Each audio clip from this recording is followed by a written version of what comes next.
তোকে ছুঁয়েছি আঁধারে, লেখিকা ভূমিকা তালুকদার, পর্ব 24। জায়ান লিয়ানাকে বিয়ে করে দেশ ছেড়েছে প্রায় 3 সপ্তাহ খানিক হয়ে গিয়েছে। জায়ানকে প্রথম কয়েকদিন তার মা নাফিসা খান, লিয়ানার মা, অনেক কল করেছেন। শত হলেও মায়ের মন একটা কলও জায়ান ধরেনি। নিজে তো যোগাযোগ রাখতে চায় না, আর না কল ধরে লিয়ানাকে দিয়েছে। লিয়ানারও ফোন নেই, যা একটা ছিল তা বাড়িতে পড়ে রয়েছে। না হলে অন্তত লিয়ানার কাছে ফোন দিতে পারত। তারপর আর কি, সোলেমান খানও কড়া গলায় নিষেধাজ্ঞা দিয়ে দিয়েছেন এই বাড়ি থেকে যেন আর একটাও কল দেশের বাইরে না যায়।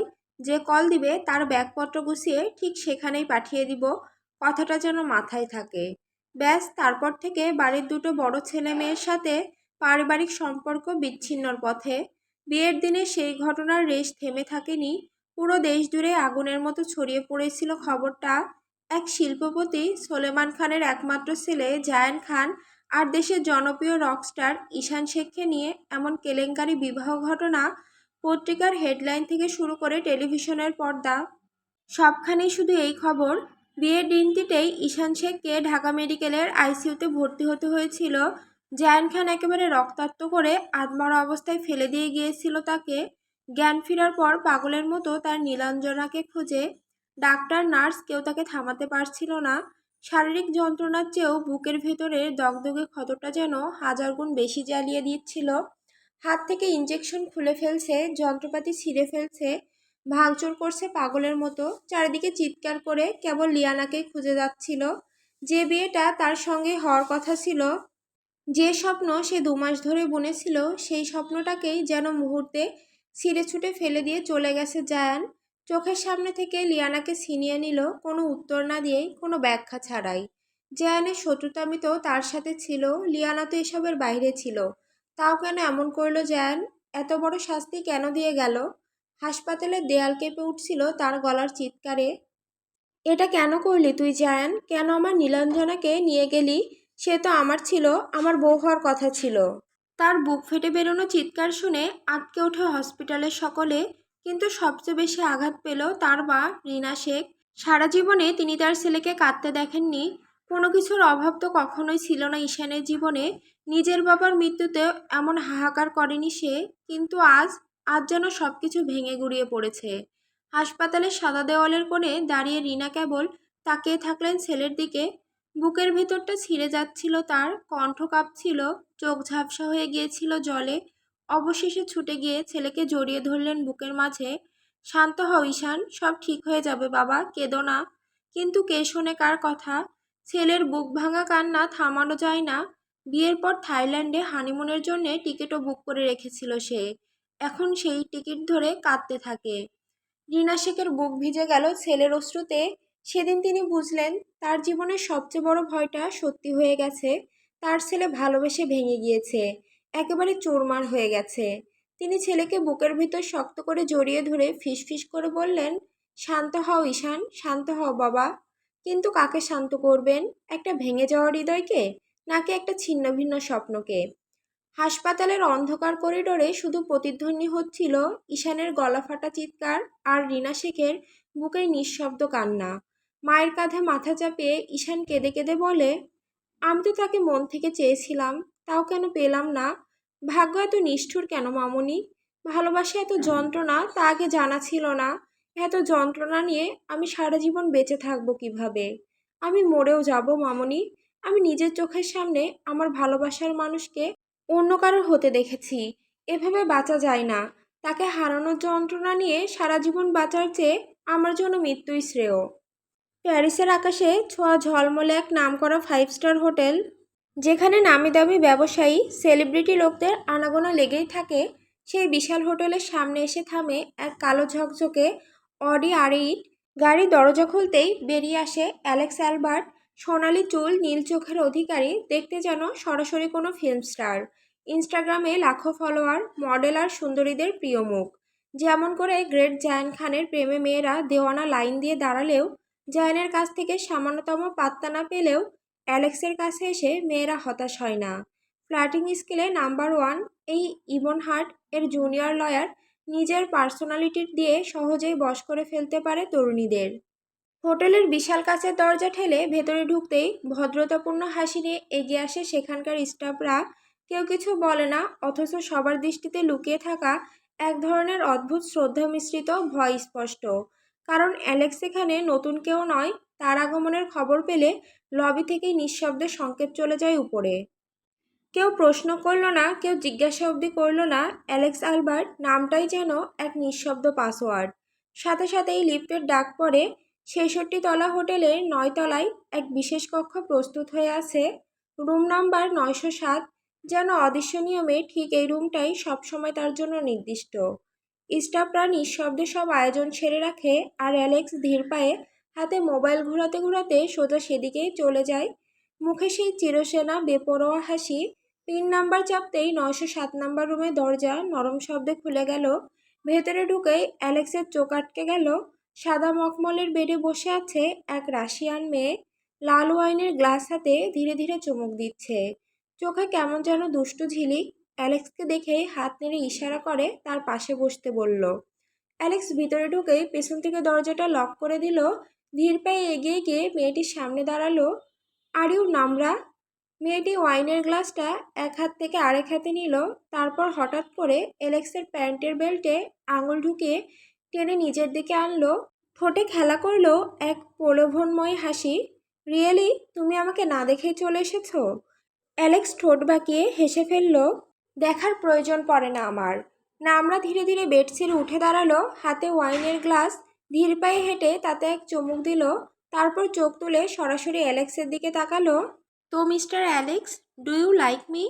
এক মুহূর্ত দেরি না করে অ্যালেক্স এগিয়ে গিয়ে নামরার হাত শক্ত করে ধরে সোজা দেয়ালে চেপে ধরল। দুই হাতে গ্রাস করল পুরো দেহটা। ঠান্ডা কণ্ঠে বলে, অ্যালেক্স কোনো মেয়েকেই পছন্দ করে না। মেয়েরা শুধু আমার এক রাতের সঙ্গী। তুমিও তাই, but you are damn sexy Russian. Namra কিছু বলল না। ঠোঁট কামড়ে এলেক্সের ফর্মাল শার্টের বোতামগুলো একে একে খুলতে লাগলো। অন্যদিকে এলেক্স ঝুঁকে তার গলায় চুমু খেতে লাগলো। একের পর এক চুমুতে নামরার গলার প্রতিটি ইঞ্চি জ্বলে উঠল। নামরা শক্ত করে এলেক্সের চুল চেপে ধরল।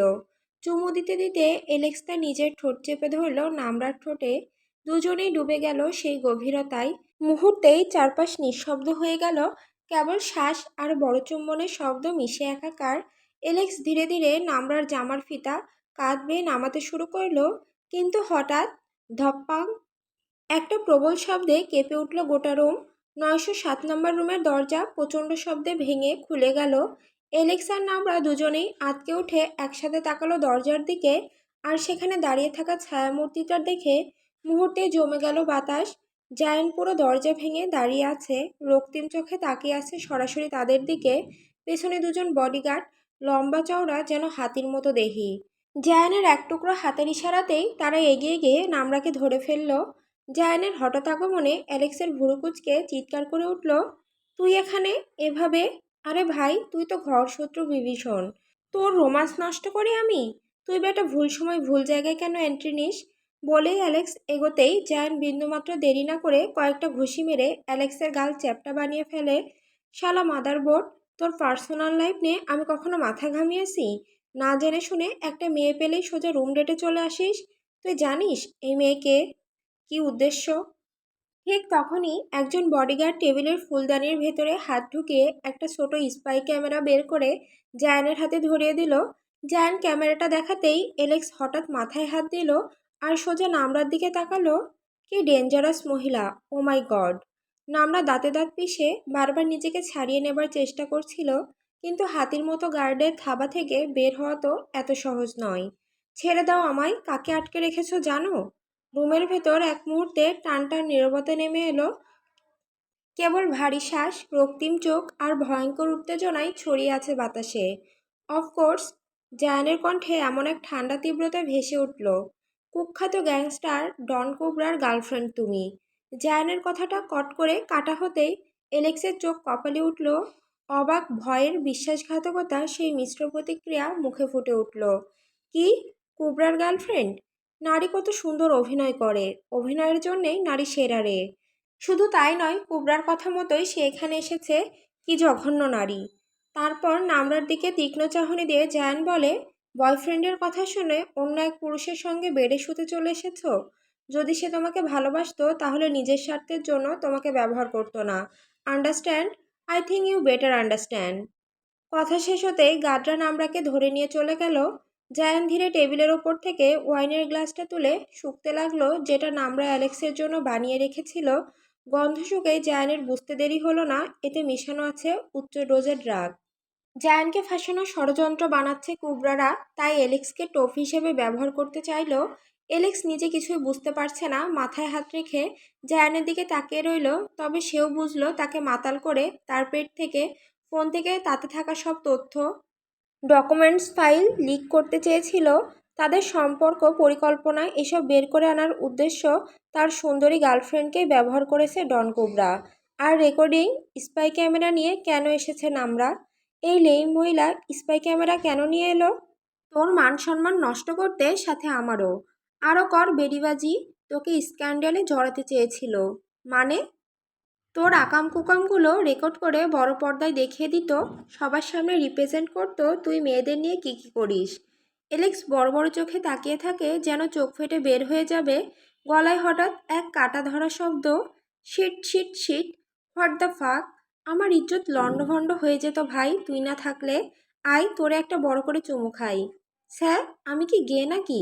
মন চাচ্ছে তোকে এই বিল্ডিংয়ের ৬৬ তলা ছাদ থেকে ফেলে মেরে ফেলতে, শালা ভাতার। আরে আরে না ভাই, মারিস না, এখনো বিয়ে শাদী করতে পারিনি। তোর বিয়ের প্রয়োজন আছে বলে মনে হয় না আমার।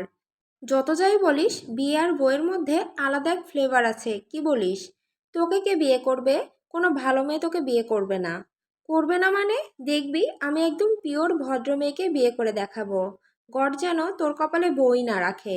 অ্যালেক্স গাড়ির স্টিয়ারিং ঘুরিয়ে ঘুরিয়ে, 1 মিনিট, কুবরা যেভাবে আমাদের পিছনে পড়ে আছে, বিশেষ করে তোর পিছনে, তোদের বিয়ের ব্যাপার তো এখন সবার জানা। এখন কুবরা যদি লিয়ানার কোনো ক্ষতি করতে চায়।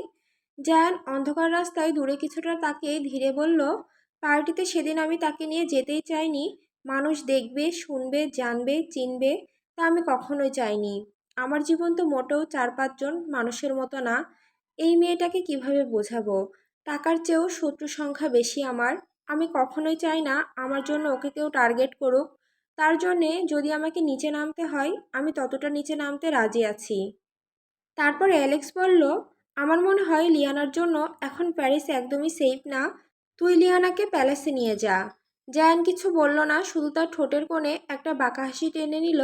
হাসিটা ছিল শুকনো, তীব্র, যেখানে ছিল না কোমলতার চিহ্ন, তবু ভেতরটা ভরা ছিল বিষণ্ণতা আর হিংস্রতার মিশ্র রং। শ্যাডো এম্পায়ারের বাগানে সোফায় এলিনা বসে বিস্কুট ভিজিয়ে চা খাচ্ছে। অনেকদিন পরে চা খাচ্ছে, অলরেডি 2 কাপ খেয়ে ফেলেছে। মিসেস হান আরেক কাপ নিয়ে এসে দিলেন।